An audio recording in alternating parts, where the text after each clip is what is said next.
من الشيطان الرجيم بسم الله الرحمن الرحيم والصلاة والسلام على أسرة سيدنا محمد وعلى آله وصحبه وسلم الحمد الذي لم يتعس ولدا ولم يكن له شريك في الملك ولم يكن له ولي من الذل وكبره تكبيرا.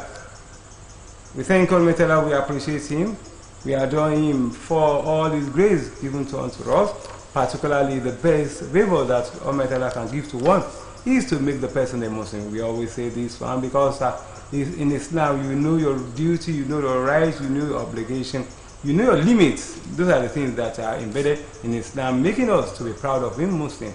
We thank Almighty Allah, and we also thank Almighty Allah for all our viewers throughout the world. We appreciate all those who are helping us with this program. We appreciate all those who are sharing this worldwide. And today is going to be very, very special because we are having somebody who will become a scholar at a tender age. He has been using Dawla, yes, in the Q, they will tell us that Dawla from tender age till this particular age.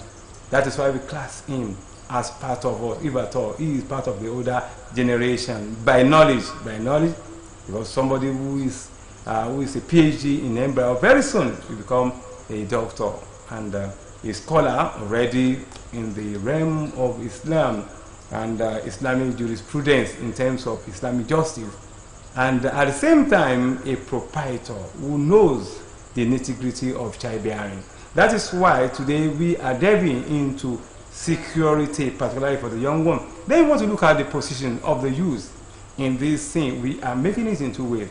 For being a proprietor, we are going to talk about the youth, the younger ones, the children, 2 years, 3 years, 4 years that were kidnapped. They are still in the den of the captors. He's going to talk about it, how he feels as a parent and as a proprietor. Let me now welcome Sheikh Imam Isiaq Habib Babamba Fu. That is the popular name. Babamba Fu is what people worldwide knows him. Assalamu alaikum wa rahmatullahi wa barakatuh. Wa alaikum assalam wa rahmatullahi ta'ala wa barakatuh. It is my pleasure to be on this program once again. Alhamdulillah. Jazakumullah. Let us take it on this angle because we know that if you are given 2 hours to talk, anybody who attends your Juma today will know that very, very rich. But out of the lecture you delivered today on the Mimbar, then we want to, how did you feel? I want you to look at it as a father and a proprietor, the children and their teachers kidnapped by the people. First of all, we give praise and adoration to Almighty Allah for the benefit of life and the guidance He has bestowed on us to be a Muslim, because being a Muslim, like I said on the member today, that being a Muslim is the precious gift Allah has given to anybody living on this earth. That is not to intimidate the other religion, but Alhamdulillah, Muslimhood we are proud to be a Muslim. Even though there are some criticism, there are some, a lot of forceful narration about our religion. So we thank God we are using our knowledge and the wisdom Allah has given us to safeguard the religion and to let people know the pristine Islam, that Islam is totally totally innocent of all what people are ascribing to it. So it is a privilege. So I also appreciate and thank our moderator. We have been together for a longer time. It has been 2 years now. We have been running together, during Ramadan and the likes. So it is my pleasure to be here again. I want to thank the management and everybody who was making this program to be alive up to this moment. So now, going to the question you asked me, that what is my intent and how do I feel about the captured children, the school children that were captured and teachers. Sincerely speaking, anybody, be it a Muslim or a Christian or whoever religion that you bear, so so far you are a human being, so you have to feel sad and you have to feel down for hearing the news, and up till now nothing has been done reasonably to make sure that all those children, abducted children, were rescued from the den of these devil people who have been perpetrating evil in our society. So their mission is to castigate the government effort and to play down the educational system of our country. You know, it has been long. It has been long. During the early 2000s, there was a kind of movement about the Western education. That Western education is forbidden, of which I don't know the kind of Islamic. Yes, that is why I say forbidden. You know, forbidden is a language that everybody will understand. So if I say haram, it may be clear to only Muslim. So they said the Western education is forbidden, of which since I've been reading, you understand. So up to this my PhD journey, I've never come across a reasonable scholar who had come and criticize or talk down on Western education. You understand. So I don't know where they got that orientation. So sincerely speaking, the moderator, I have to tell you that we are not happy as a parent, we are not happy as proprietor, and we are not happy as a Nigerian, we are not happy as a Muslim, because it's a kind of dent to our religion. So seeing the Muslim or the so-called Muslim, because we cannot precisely say they are Muslim. Like I said, that we have different caliber of Muslims. We cannot deny them in our religion, but you know we have Muslim munafiqun. So there's some people that they are not in, they are one leg in, one leg out. Because what exactly religion want to teach is to teach good moral. So when you are not having that moral, it means that religion has not really punished you, and religion has not really taken away that bad evil that is in you. Rasulullah exacerbates in one of his narration that Allah said,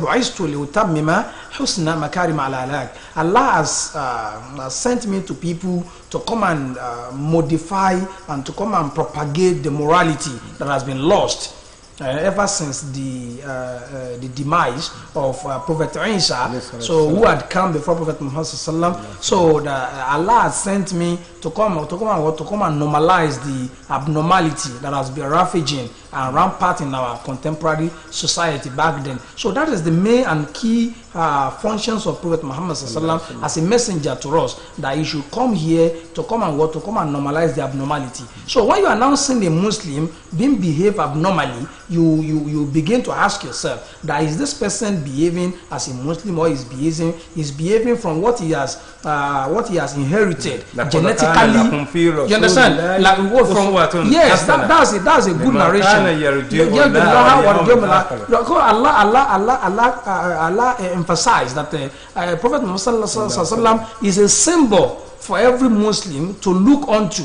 And from so far from what we have read historically, you know, even if anybody want to castigate the Prophet and want to ascribe any bad and forbidden information attached to him, you will see quickly Allah will detach the information, because a lot of things was said about him when he was even living. You know, as a legend, a lot of things should be said about you, good or bad.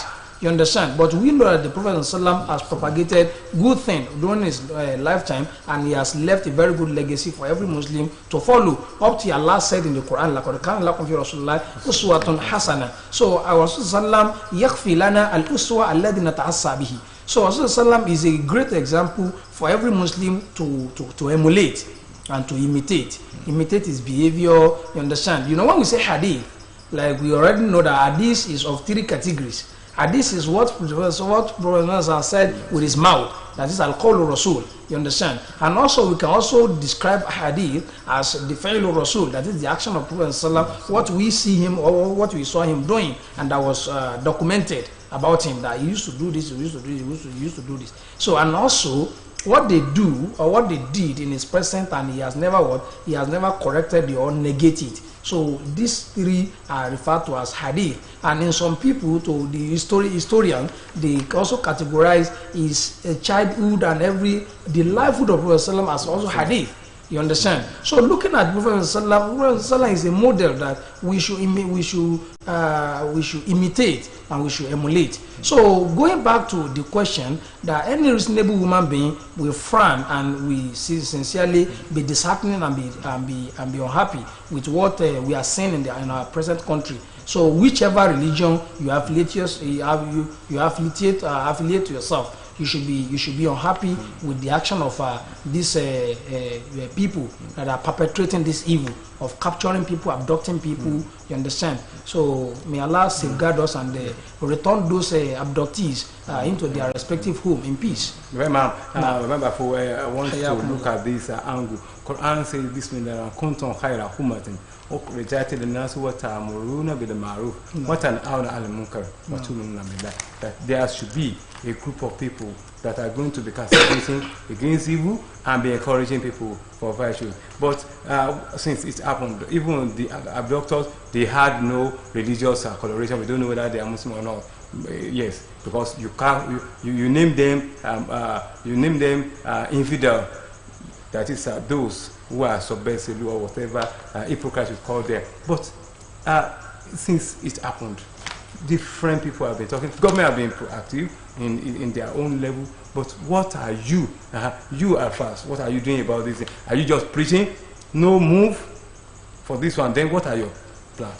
No, the first thing, you know, when this incident happened, the first thing we are doing, you know, because I'm fortunate to be among the preachers, Islamic Council of Islamic Preachers in the Southwest. In fact, I'm the research director of that organization, where we have prominent scholars among us like Ustaz Taufik Akubagud of Oyo State, and we also have Sheikh Abdullah of Ololumere of Ede, who is our president in Osun State here. You know, when this kind of thing happened, the first thing to do is to we have to look at the root cause of this problem. So looking at the root cause of the problem, if you want to tackle it, you tackle it from the root. Yeah. You understand? Yeah. So what is the problem? Where is the problem originating for? Where is the problem emanating for? So we now discover that we have a kind of our people have been indoctrinated to see that if you have not perpetrated evil, you cannot make it in this country. You understand? That is the first thing we need to look at. It's a kind of, they have bad orientation. So now we have to do reorientation. Since the incident has happened, I just concluded the topic of the khutbah I was doing. Since the beginning of that incident, since that incident surfaced, I just concluded the topic of the khutbah. I started. So talking about this action and how Islam frown at it. You understand? Because some people were saying that that religion is a religion of blood, is a religion of this, or, you know. So I was now saying that Islam is a religion. Let me tell you this. If in Islam there's what we want to call al-hudud, that is punishment. Punishment, there are punishments that is highlighted by Allah subhanahu wa ta'ala for every evil being perpetrated by human being. So, like for instance, if you kill someone, so the punishment for killing human being, just a single human being, is to kill you back. No. You understand? If you kill someone, if you kill a soul with no single reason, is to kill you back. So, if the scholars will now examine that the kind of killing, what has happened, how did it happen? So now looking at this, you can now talk about 5 different things according to Hanafi school of thought. Hanafi said before you can say someone killed someone, we have 5 ways of examining it. Number 1, you can say someone has perpetrated evil by killing another person. When you examine it, you say it is qatlul amud. Judgment, that is judgment. It's qatlul amud. That is, you look, we have different type of killings. Now, how does the killing happens? So they examine it. You understand? But the what we call it, the punishment, you know, al-hukm al-asliya. You understand? Al-uqubat al-asliya, for anybody that killed another human being, be it a Muslim or a Christian, is for you to be killed. That is al-qisas. You understand? Al-qisas is the punishment for whoever. That is why Allah subhanahu wa ta'ala say, what is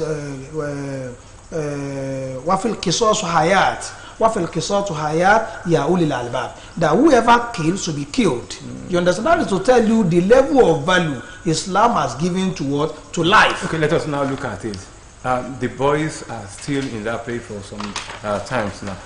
Does Islam have anything to do to help them, possibly in rescue them? Yeah, we are doing Islam. Apart from prayer, do we have any other proactive measure like prayer too? Is it reasonable for us to say that we Muslims want to go into the bush to go and to go and rescue them? You know, it is not possible for any human being who is not equipped and who is not enforced by the law to say you want to go and attack a criminal in the country.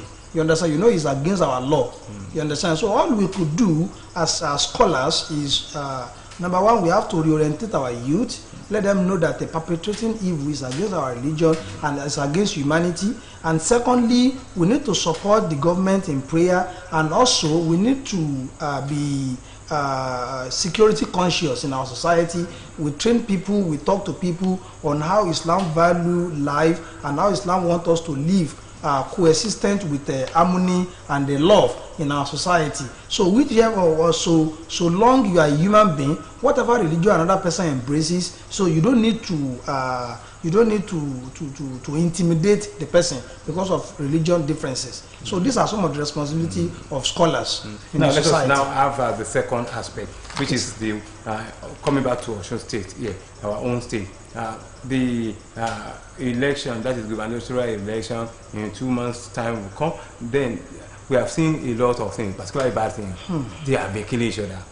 The party A killing party B, even to the extent that they have killed a lot of innocents in Osun State here. The place recognized as the safest in the country. Then, what do you say to this? It is highly disheartening seeing Osun State in this kind of in this kind of menace. The menace of political thuggery and incessant killings by different parties. Because of they want to intimidate another party because of what? Because of election. So the first thing I need to say is to talk to the youth, those people that fall between the range of 15 to 29, as recommended by our constitution and as recommended by some of the scholars, that the youth is between the age of 15 and 29. There are some people that said the youth is between the age of 15 to 35. It is highly disheartening seeing this kind of menace where we find ourselves today, that Osun, who is relatively one of the peaceful states in the country, is now experiencing killing killing here, killing there. Number one, the politicians who are recruiting and who are sponsoring this youth, we want to beg them to please stop all this. They should please stop it for the sake of our tomorrow. For the sake of our tomorrow. There's no way you will keep someone today. They said, Mana malakana ma'alika. So whoever sent someone to go and perpetrate evil should bear it in mind that that person will also come back. That evil shall come back to you one day. Either you like it or you dislike it. So what you are doing today, you are equipping, you are recruiting, you are sponsoring thug to go and attack one person because he's not supporting your party. This is highly discouraging. It's not good at all. It is not supposed to be found in the Western society where we are sent to be highly educated. You understand? So where we are sent to be highly educated, what is expected of politicians who is aspiring for a position or another is for you to show us the your manifesto. What do you want to do? What are you planning? What is this? What is that? You try to convince people. You use media. You use this. You use that. So instead of recruiting and sponsoring thought to be capturing or to be abducting someone who has not supported your party or who is supporting another party, so this is highly discouraging and this is highly disheartening. Seeing ourselves today. When I was the major concern is that today when I was listening to one radio station and they were now calling the name of suspected perpetrators of this evil. Wallahi lazim, I was preparing to go for Jumat at that time, so I was highly disappointed. All the suspected perpetrators were Muslims. They were bearing Muslim names. They are bearing Muslim names. I was now asking myself, how did we get here? As Muslims, how did we get here with everything that we have? Because some people are bearing Muslim names and they never perform salah. They are Muslims now. If someone is bearing Tawfiq now, do we say that person is a Christian? If someone is Yusuf now, do we say he's a Christian? So they recognize you by your name. That you are bearing the Muslim name. If John is pronounced now, either John is going to church or is not going to church. We say John is a Christian because he is bearing a Christian name. So that person either is going to the mosque or is not going to the mosque, either is performing the rite of Islam or is not performing the rite of. So far he is bearing the Muslim name. We know that his origin is Islam. You understand? So it should be a kind of highly saddening for any reasonable Muslim hearing that. You know, I always tell people that wallahi lazim, not because I'm a Muslim, but Islam has the best regulation, the best rule and regulation in any facet of compared to any religion on this life. There's no any religion that matches Islam in terms of regulation and everything. So, and look at us now. If you want to look at it now, you see that a Muslim is one doing this, Muslim is one doing that. You understand? So that's to tell us that we are not following what Allah has even descended to us. And we have to check our respective homes, the kind of home training we are giving to our children. You understand? So we need to check all these things. In the olden days, people believe that Imam is the father of the king. That is why when you go to any town, you see the central mosque beside the father. That means that Imam is the one taking care of the king and the whole town. But is it the same thing with this life? Actually, the table has turned. The table has turned. Even there was a particular hadith that Prophet ﷺ said that if you see that the society is not settled, so you should look at 2 or 3 caliber of people. You understand? That when society is not settled, you look at 2 or 3 people. Number 1, they are the leaders. If you look at our leaders today, you discover that all this evil that is coming out is emanating from them.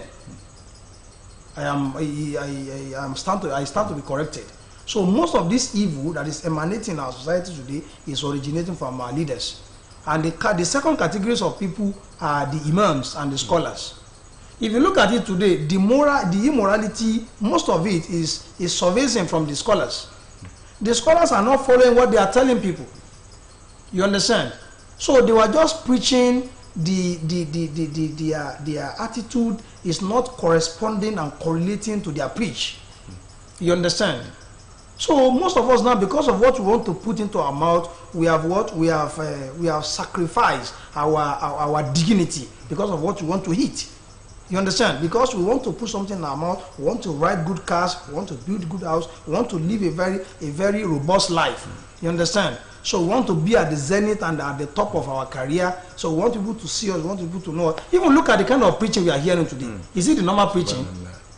I am asking you, is it the normal preaching that we should have? Yes, the kind of preaching that we say, sorry, you understand? When you are supposed to be hearing a kind of a heartwarming preaching from scholars, you see them. If you open your Facebook now, if you are not seeing them preaching nonsense, you will see them fighting one another, castigating the image of another. You understand? So is this kind of scholars that we want to say the society will be looking on to?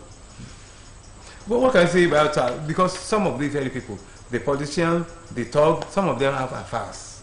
Some of them, when you are talking to them, they say, "I will refer to my affair." Then, can we say that their affairs are playing? In the West today, I even said it in the mosque today when I was presenting my khutbah. In the West today, we are faced with the challenge of who is a scholar.